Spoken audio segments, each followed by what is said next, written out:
We have a lot of chatter in our mind, you guys. And that chatter controls everything. That chatter is the thoughts that we constantly have pushing or moving around in our heads. We learn to identify with those thoughts and we think that we're generating them, when in fact, guys, thoughts are evil. Not all, but most thoughts are actually evil because they're not actually spawning from our real self. See what I'm saying? So they lead us astray. There's thoughts that people have that tell them to go people or to do horrific things. So thoughts, you guys, are not a byproduct of inner silence. In fact, thoughts, excessive thoughts, are a byproduct of being caught up in the insanity. We were molded by culture and we think that it's normal to have all these thoughts in our heads, when in fact life is so simple. It's supposed to be, at least. Try to do the thoughtlessness exercise. Go into a room and try to experience no thinking. Try to empty your mind completely. Suddenly, you will be bathed and swathed in a barrage, folks, of thoughts, feelings, appetites, mental images, etc. These are the things that I call this the Archon. In Gnosticism, Archons are powerful, controlling entities that seek to obstruct humanity's path to enlightenment.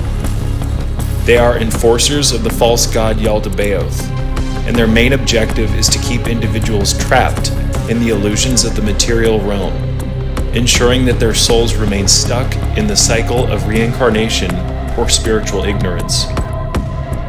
Archons are known for creating illusions, distorting truth, and promoting false beliefs that prevent people from realizing their higher selves.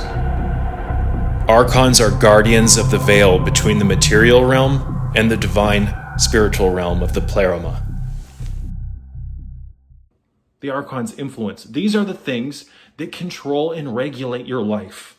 And most people will go their entire life never knowing that this energy moving through them, their emotions and their thoughts, are not actually their own. Because you can do the thoughtlessness exercise and literally observe your thoughts and your emotions as if you're watching, it's like a river going by, right? You're the observer of the thoughts. You're not actually the thoughts.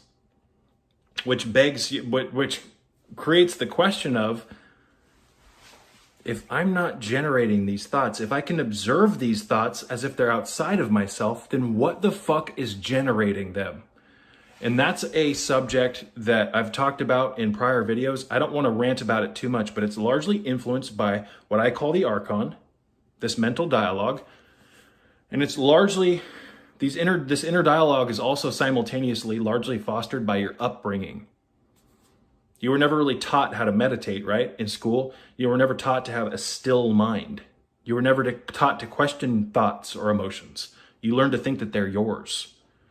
So there's a handful of reasons why we get these things that I call foreign installations. Contrary to widespread and popular belief, people talk to themselves constantly. There is an internal dialogue operating behind your conscious recognition that dictates your thoughts during the day while you're awake, your emotions, you name it. And most people will go their whole life never realizing this.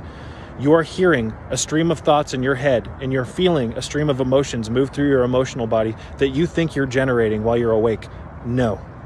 The thoughtlessness exercise will prove this to you, because you can sit back and observe your own thoughts, or the thoughts, while you're doing the thoughtlessness exercise, as if you're watching a stream. You're the observer of the thoughts, not the thoughts. So you have to ask yourself, what the fuck are these thoughts that I'm thinking? Where are they coming from? Why do I keep feeling the way that I feel? Most people will go their whole life thinking that the inner dialogue and chatter that they hear on a constant daily basis, they're producing in the form of thoughts. No, this is the Archon. I call it the Archon, the internal dialogue, because the internal dialogue ends up steering your life. It leads you to make decisions. It controls you. The inner temple is a system that we use to purge that nonsense out of us. And so is the thoughtlessness exercise, because when you do the thoughtlessness exercise properly, you will do when you do the thoughtlessness exercise, you sit motionless and you try to empty your mind of all thoughts. You try to enter into a state of thoughtlessness. And what happens when you do that, if you do it properly, you come into contact with the internal dialogue. That internal dialogue is controlling your life. I call it the Archon. These are foreign installations that need to be removed if you plan on regaining some of your mental sovereignty.